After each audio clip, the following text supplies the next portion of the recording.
Hi friends, welcome to ನಮ್ಮ literature world YouTube channel. ಇವತ್ತಿನ ವಿಡಿಯೋದಲ್ಲಿ ನಾವು ಜಾನ್ ಡ್ರೈಡನ್ ಹಾಗೂ ಅವರ ಎಸ್ಸೆ ಆಫ್ ಡ್ರಾಮೆಟಿಕ್ ಪೊಯಸಿಯ ಬಗ್ಗೆ ತಿಳಿದುಕೊಳ್ಳೋಣ. John Dryden introduction. John Dryden was a famous English poet, dramatist and literary critic. John Dryden ರವರು ಒಬ್ಬ ಪ್ರಸಿದ್ಧ ಇಂಗ್ಲಿಷ್ ಕವಿ, ನಾಟಕಕಾರ ಹಾಗೂ ಸಾಹಿತ್ಯ ವಿಮರ್ಶಕರಾಗಿದ್ದರು. He was born in 1631 and lived during the Restoration period. ಇವರು 1631ರಲ್ಲಿ ಜನಿಸಿದರು ಹಾಗೂ ಇವರು ರೆಸ್ಟೋರೇಷನ್ ಕಾಲದಲ್ಲಿ ಬದುಕಿದ್ದರು. He is known as the father of English criticism. Samuel Johnson called him the father of English criticism. John Dryden ರವರನ್ನು English ವಿಮರ್ಶೆಯ ಜನಕ ಎಂದು ಕರೆಯಲಾಗುತ್ತದೆ. ಸ್ಯಾಮ್ಯುಯಲ್ ಜಾನ್ಸನ್ ರವರು ಇವರನ್ನು ಇಂಗ್ಲಿಷ್ ವಿಮರ್ಶೆಯ ಜನಕ ಎಂದು ಕರೆದಿದ್ದರು. ಈ ಪ್ರಶ್ನೆ ಎಕ್ಸಾಮಲ್ಲಿ ಬರುವಂಥ ಚಾನ್ಸಸ್ ಇದೆ. Who is the father of English criticism ಅಂತಲೂ ಕೇಳ್ಬೋದು. ಹಾಗೂ ಜಾನ್ ಡ್ರೈಡನ್ ರವರನ್ನು ಫಾದರ್ ಆಫ್ ಇಂಗ್ಲಿಷ್ ಕ್ರಿಟಿಸಿಸಮ್ ಅಂತ ಕರೆದವ್ರು ಯಾರು ಅಂತಲೂ ಸಹ ಕೇಳೋ ಚಾನ್ಸಸ್ ಇದೆ. Next, he wrote poetry, plays and critical essays. Dryden ರವರು ಕವಿತೆಗಳು, ನಾಟಕಗಳು ಮತ್ತು ವಿಮರ್ಶಾತ್ಮಕ ಪ್ರಬಂಧಗಳನ್ನು ಸಹ ಬರೆದಿದ್ದಾರೆ. His writing style is clear, balanced and powerful. ಇವರ ಬರವಣಿಗೆಯ ಶೈಲಿಯು ಸ್ಪಷ್ಟ, ಸಮತೋಲನಯುತ ಮತ್ತು ಶಕ್ತಿಶಾಲಿಯಾಗಿತ್ತು. Next, he popularized the use of heroic couplets in poetry. His works often reflected political and social issues. John Dryden ರವರು ಕಾವ್ಯದಲ್ಲಿ ಹೀರೋಯಿಕ್ ಕಪ್ಲೆಟ್ಸ್ಗಳ ಬಳಕೆಯನ್ನು ಜನಪ್ರಿಯಗೊಳಿಸಿದರು. ಇವರ ಕೃತಿಗಳು ಸಾಮಾನ್ಯವಾಗಿ ರಾಜಕೀಯ ಮತ್ತು ಸಾಮಾಜಿಕ ವಿಷಯಗಳನ್ನು ಪ್ರತಿಬಿಂಬಿಸುತ್ತಿದ್ದವು. Next, he became the first official poet laureate of England. ಇವರು ಇಂಗ್ಲೆಂಡ್ನ ಮೊದಲ ಅಧಿಕೃತ ಪೊಯೆಟ್ ಲಾರಿಯೇಟ್ ಆಗಿದ್ದರು. He played a major role in shaping modern English literature. He died in 1700, but his influence continues even today. ಅಂದರೆ ಇವರು ಆಧುನಿಕ English ಸಾಹಿತ್ಯವನ್ನು ರೂಪಿಸುವಲ್ಲಿ ಪ್ರಮುಖವಾದಂತಹ ಪಾತ್ರವನ್ನು ವಹಿಸಿದ್ದರು. ಇವರು 1700ರಲ್ಲಿ ನಿಧನರಾದರು. ಆದರೂ ಸಹ ಇವರ ಪ್ರಭಾವ ಇಂದಿಗೂ ಸಹ ಮುಂದುವರಿಯುತ್ತಲೇ ಇದೆ. ನೆಕ್ಸ್ಟ್, ನಾವು ಜಾನ್ ಡ್ರೈಡನ್ ರವರ ಮೇಜರ್ ವರ್ಕ್ಸ್ಗಳನ್ನು ನೋಡೋದಾದರೆ Absalom and Achitophel, MacFlecknoe, All for Love, the Hind and the Panther. ಇವು ಡ್ರೈಡನ್ ರವರ ಪ್ರಮುಖ ಕೃತಿಗಳಾಗಿದ್ದವು. ನೆಕ್ಸ್ಟ್, ನಾವು ಡ್ರೈಡನ್ ರವರ ಅತಿ ಮುಖ್ಯವಾದಂತಹ ವರ್ಕನ್ನು ನೋಡೋಣ. ಅದು ಯಾವುದಪ್ಪ ಅಂದರೆ essay of dramatic poesy. An essay of dramatic poesy was written in 1668 by John Dryden. It is an important work of literary criticism. ಇದು ಇಂಗ್ಲಿಷ್ ಸಾಹಿತ್ಯ ವಿಮರ್ಶೆಯ ಒಂದು ಮುಖ್ಯವಾದಂತಹ ಕೃತಿಯಾಗಿದೆ. Written in the form of a dialogue. ಇದನ್ನು ಸಂಭಾಷಣೆಯ ರೂಪದಲ್ಲಿ ಬರೆಯಲಾಗಿದೆ. It discusses drama including ancient versus modern and French versus English drama. ಇದರಲ್ಲಿ ನಾಟಕದ ಬಗ್ಗೆ ಚರ್ಚೆ ಇದೆ ಹಾಗೂ ವಿಶೇಷವಾಗಿ ಏನ್ಷಿಯಂಟ್ ಹಾಗೂ ಮಾಡ್ರನ್ ನಾಟಕ ಮತ್ತು ಫ್ರೆಂಚ್ ಮತ್ತು ಇಂಗ್ಲಿಷ್ ನಾಟಕಗಳ ಬಗ್ಗೆ ಚರ್ಚೆ ಇದೆ. The essay presents different views through 4 speakers.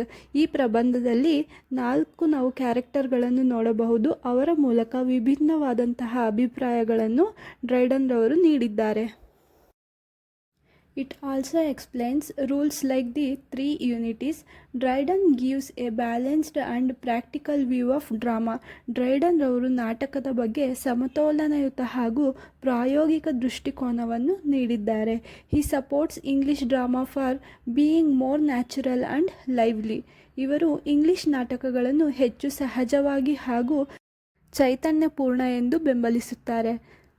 Samuel Johnson called him the father of English criticism. Samuel Johnson ಅವರು ಡ್ರೈಡನ್ ಅವರನ್ನು ಇಂಗ್ಲಿಷ್ ವಿಮರ್ಶೆಯ ಜನಕ ಎಂದು ಕರೆದಿದ್ದಾರೆ. An essay of dramatic poesy by John Dryden is written in the form of a dialogues with 4 main characters: Crites, Eugenius, Lisideius, Neander. Each character represent a different viewpoint on drama.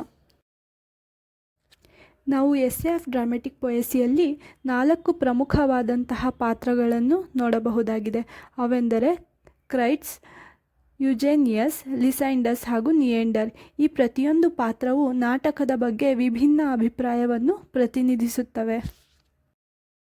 Next, characters with their views. ಈಗ ನಾವು essay of dramatic ಪೊಯೆಸಿಯಲ್ಲಿ ಬರುವಂತಹ 4 ಕ್ಯಾರೆಕ್ಟರ್ಗಳನ್ನು ಒಂದೊಂದಾಗಿ ನೋಡ್ತಾ ಹೋಗೋಣ.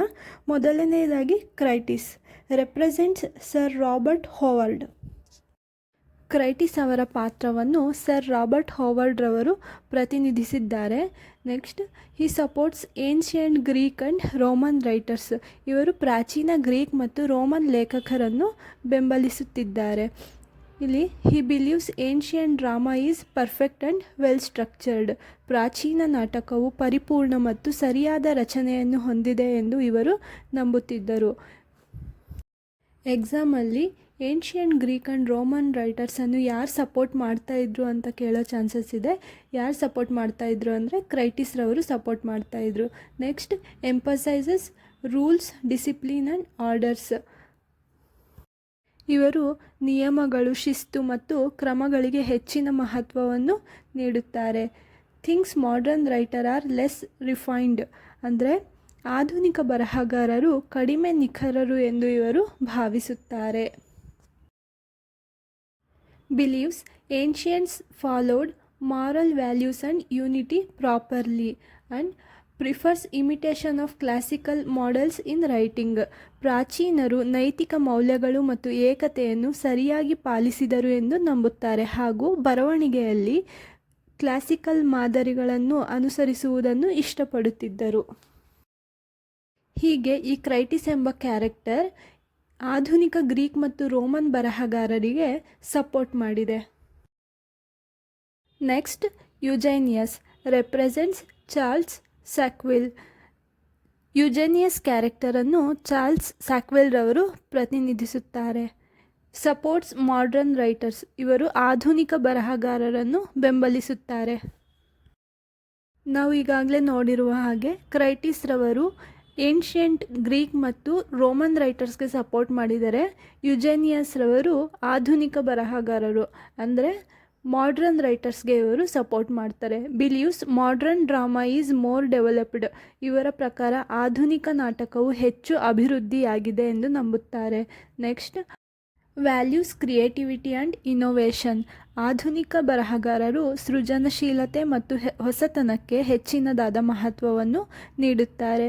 Says modern works reflect real life better. ಅಂದರೆ ಆಧುನಿಕ ಕೃತಿಗಳು ನಿಜ ಜೀವನವನ್ನು ಹೆಚ್ಚು ಚೆನ್ನಾಗಿ ಪ್ರತಿಬಿಂಬಿಸುತ್ತಾರೆ ಎಂದು ಹೇಳಿದ್ದಾರೆ. He believes writers learn and improve over time. Opposes blind following of ancient rules.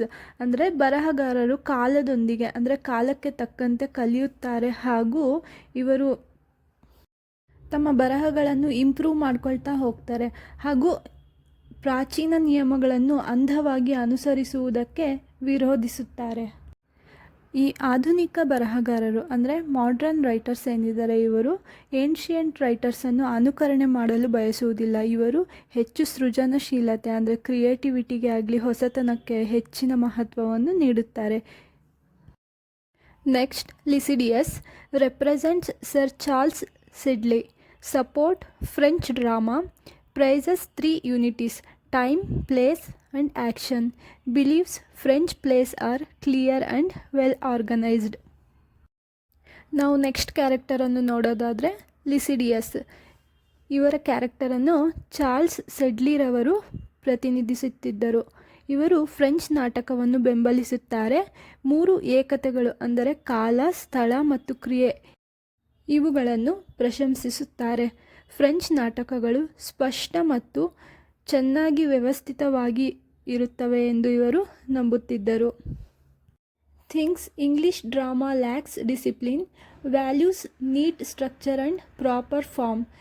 He believes favour plots make plays more understandable.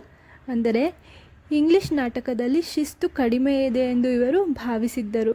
ಸರಿಯಾದ ರಚನೆ ಮತ್ತು ಶಿಸ್ತಿನ ರೂಪಕ್ಕೆ ಇವರು ಹೆಚ್ಚಿನದಾದ ಮಹತ್ವವನ್ನು ನೀಡಿದ್ದಾರೆ.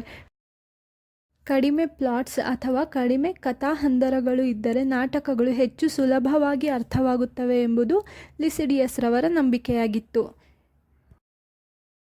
ನಾವು ನೆಕ್ಸ್ಟ್ ಕ್ಯಾರೆಕ್ಟರನ್ನು ನೋಡೋದಾದರೆ Neander character represent John Dryden himself. ಅಂದರೆ ಈ ಕ್ಯಾರೆಕ್ಟರನ್ನು ಜಾನ್ ಡ್ರೈಡನ್ ರವರು ಸ್ವತಃ ತಾವೇ ನಿರ್ವಹಿಸಿದ್ದರು. He supports English drama. ಇವರು ಇಂಗ್ಲಿಷ್ ಡ್ರಾಮಾವನ್ನು ಸಪೋರ್ಟ್ ಮಾಡಿದ್ದಾರೆ. Believes drama should be natural and lively. ಎಕ್ಸಾಮ್ಸ್ನಲ್ಲಿ ಕೇಳೋ ತುಂಬ ಸಾಧ್ಯತೆ ಇದೆ. ಜಾನ್ ಡ್ರೈಡನ್ ರವರು ಎಸ್ಸೆ ಆಫ್ ಡ್ರಾಮೆಟಿಕ್ ಪೊಯೆಸಿಯಲ್ಲಿ ಯಾವ ಕ್ಯಾರೆಕ್ಟರನ್ನು ನಿರ್ವಹಿಸಿದ್ದರು ಎಂಬ ಪ್ರಶ್ನೆ ಕೇಳೋ ಸಾಧ್ಯತೆ ಇದೆ. ಅದಕ್ಕೆ ಉತ್ತರ ನಿಯೆಂಡರ್. ಇವರ ಪ್ರಕಾರ ನಾಟಕವು ಸಹಜ ಮತ್ತು ಚೈತನ್ಯಪೂರ್ಣವಾಗಿರಬೇಕು ಎಂದು ನಂಬಿದ್ದರು. He follows a balanced approach. ಅಂದರೆ ಸಮತೋಲನಯುತ ದೃಷ್ಟಿಕೋನವನ್ನು ಅನುಸರಿಸುತ್ತಾರೆ. He supports use of rhyme in drama. ಇವರು ನಾಟಕದಲ್ಲಿ ಛಂದಸ್ಸಿನ ಬಳಕೆಯನ್ನು ಬೆಂಬಲಿಸುತ್ತಿದ್ದರು. Says strict rules limit creativity. ಅಂದರೆ ಇವರ ಪ್ರಕಾರ ಕಠಿಣ ನಿಯಮಗಳು ಸೃಜನಶೀಲತೆಯನ್ನು ಕಡಿಮೆ ಮಾಡುತ್ತದೆ ಎಂದು ಹೇಳುತ್ತಾರೆ. He believes English drama shows variety and deeper emotions. ಇವರ ಪ್ರಕಾರ ನಾಟಕದಲ್ಲಿ ವೈವಿಧ್ಯತೆ ಮತ್ತು ಆಳವಾದ ಭಾವನೆಗಳು ಇವೆ ಎಂದು ನಂಬುತ್ತಿದ್ದರು. Next, main arguments or themes. Ancients versus modern. Debate between ancient and modern writers. Next ನಾವು ಮುಖ್ಯ ವಾದಗಳನ್ನು ನೋಡೋದಾದರೆ ಪ್ರಾಚೀನರು ಮತ್ತು ಆಧುನಿಕರು. ಅಂದರೆ ಏನ್ಷಿಯಂಟ್ಸ್ ಮತ್ತು ಮಾಡ್ರನ್ ನಡುವೆ ನಡೆಯುವಂತಹ ವಾದವನ್ನು ನಾವು ನೋಡೋದಾದರೆ ಪ್ರಾಚೀನ ಮತ್ತು ಆಧುನಿಕ ಬರಹಗಾರರ ನಡುವೆ ಚರ್ಚೆ ಇದೆ. Ancients followed strict rules and structure. Modern writers focus on creativity and improvement. ಇಲ್ಲಿ ನಾವು ನೋಡ್ಬೋದು ಪ್ರಾಚೀನರು ಕಠಿಣ ನಿಯಮಗಳು ಮತ್ತು ರಚನೆಗೆ ಹೆಚ್ಚು ಮಹತ್ವವನ್ನು ನೀಡುತ್ತಿದ್ದರು. ಆದರೆ ಆಧುನಿಕ ಬರಹಗಾರರು ಸೃಜನಶೀಲತೆ ಮತ್ತು ಅಭಿವೃದ್ಧಿಗೆ ಹೆಚ್ಚು ಗಮನವನ್ನು ನೀಡಿದ್ದಾರೆ. Conclusion, both have value but modern shows progress. ನಾವು ಅಂತಿಮವಾಗಿ ನೋಡೋದಾದರೆ ಇಬ್ಬರಿಗೂ ಮಹತ್ವವಿದೆ, ಆದರೆ ಆಧುನಿಕ ಬರಹಗಾರರು ಹೆಚ್ಚು ಪ್ರಗತಿಯನ್ನು ತೋರಿಸುತ್ತಾರೆ. Next, French versus English drama. French drama follows strict rules. 3 unities. English drama is more flexible and natural. ಇಲ್ಲಿ ನಾವು ನೆಕ್ಸ್ಟ್ ಫ್ರೆಂಚ್ ಮತ್ತು ಇಂಗ್ಲಿಷ್ ನಾಟಕಗಳ ಚರ್ಚೆಯನ್ನು ನೋಡೋದಾದರೆ ಫ್ರೆಂಚ್ ನಾಟಕವು ಕಠಿಣ ನಿಯಮಗಳನ್ನು ಹೊಂದಿದೆ, ಆದರೆ ಇಂಗ್ಲಿಷ್ ನಾಟಕವು ಹೆಚ್ಚು ಸಹಜವಾಗಿವೆ ಹಾಗೂ ಫ್ಲೆಕ್ಸಿಬಲ್ ಆಗಿವೆ. Next, French plays are orderly, English plays are lively. ಅಂದರೆ ಫ್ರೆಂಚ್ ನಾಟಕಗಳು ಕ್ರಮಬದ್ಧವಾಗಿವೆ, ಇಂಗ್ಲಿಷ್ ನಾಟಕಗಳು ಚೈತನ್ಯಪೂರ್ಣವಾಗಿವೆ. Dryden supports English drama. Dryden ರವರು ಇಂಗ್ಲಿಷ್ ಡ್ರಾಮಾವನ್ನು ಬೆಂಬಲಿಸುತ್ತಾರೆ. Next, 3 unities. Unity of time, place and action. 3 unities ಅಂದರೆ ಕಾಲ, ಸ್ಥಳ ಮತ್ತು ಕ್ರಿಯೆಯ ಏಕತೆ. Important in French drama. French ಡ್ರಾಮಾದಲ್ಲಿ ಇದು ಮುಖ್ಯವಾಗಿದೆ. Dryden says rules should not be too strict. Dryden ರವರ ಪ್ರಕಾರ ನಿಯಮಗಳು ತುಂಬ ಕಠಿಣವಾಗಿ ಇರಬಾರದು. Flexibility makes drama more interesting. ಅಂದರೆ ಫ್ಲೆಕ್ಸಿಬಲ್ ಆಗಿದ್ದರೆ ನಾಟಕಗಳು ಹೆಚ್ಚು ಆಸಕ್ತಿದಾಯಕವಾಗಿರುತ್ತವೆ. ಇದು ಏನ್ಷಿಯನ್ ಮತ್ತು ಮಾಡರ್ನ್ ಡ್ರಾಮಾ ಹಾಗೂ ಫ್ರೆಂಚ್ ಮತ್ತು ಇಂಗ್ಲಿಷ್ ಡ್ರಾಮಾಗಳಿಗೆ ಇರುವಂತಹ ವ್ಯತ್ಯಾಸವಾಗಿದೆ. ನೆಕ್ಸ್ಟ್ ನಾವು ಕಾಮಿಡಿ ಮತ್ತು ಟ್ರ್ಯಾಜಿಡಿಗೆ ಇರುವಂತಹ ವ್ಯತ್ಯಾಸವನ್ನು ನೋಡೋದಾದರೆ tragedy serious, shows sorrow and emotions. Comedy humorous, shows daily life. ಅಂದರೆ ದುಃಖಾಂತರ ಹಾಗೂ ಹಾಸ್ಯಕ್ಕೆ ಇರುವಂತಹ ವ್ಯತ್ಯಾಸ. ನಾವು ದುಃಖಾಂತರ ಹಾಗೂ ಹಾಸ್ಯಕ್ಕೆ ಇರುವಂತಹ ವ್ಯತ್ಯಾಸವನ್ನು ನೋಡೋದಾದರೆ ದುಃಖಾಂತರ ಅಂದರೆ ಟ್ರ್ಯಾಜಿಡಿ, ಇದು ಗಂಭೀರವಾಗಿರುತ್ತದೆ, ದುಃಖ ಮತ್ತು ಭಾವನೆಗಳನ್ನು ತೋರಿಸುತ್ತದೆ. ಹಾಸ್ಯ ಅಂದರೆ ಕಾಮಿಡಿ, ಹಾಸ್ಯಾಸ್ಪದವಾಗಿರುತ್ತದೆ ಹಾಗೂ ದಿನನಿತ್ಯದ ಜೀವನವನ್ನು ಇದು ತೋರಿಸುತ್ತದೆ. Both are important forms of drama. ಈ ಎರಡೂ ಸಹ ನಾಟಕದ ಮುಖ್ಯ ರೂಪಗಳಾಗಿವೆ. Next, use of rhyme. Dryden supports rhyme in plays. Dryden ರವರು ನಾಟಕಗಳಲ್ಲಿ ಛಂದಸ್ಸನ್ನು ಬೆಂಬಲಿಸುತ್ತಾರೆ. Says it adds beauty and elegance. ಇದು ಭಾಷೆಗೆ ಸೌಂದರ್ಯ ಮತ್ತು ಶೈಲಿಯನ್ನು ಸೇರಿಸುತ್ತದೆ ಎಂದು ಇವರು ಹೇಳಿದ್ದಾರೆ. Makes language more attractive. ಭಾಷೆಯನ್ನು ಹೆಚ್ಚು ಆಕರ್ಷಕವಾಗಿಸುತ್ತದೆ. ಹೀಗೆ ಡ್ರೈಡನ್ ರವರು ಎಸ್ಸೆ ಆಫ್ ಡ್ರಾಮೆಟಿಕ್ ಪೊಯಸಿಯಲ್ಲಿ ತಮ್ಮ ಅಭಿಪ್ರಾಯವನ್ನು ತಿಳಿಸಿದ್ದಾರೆ. Thank you for watching.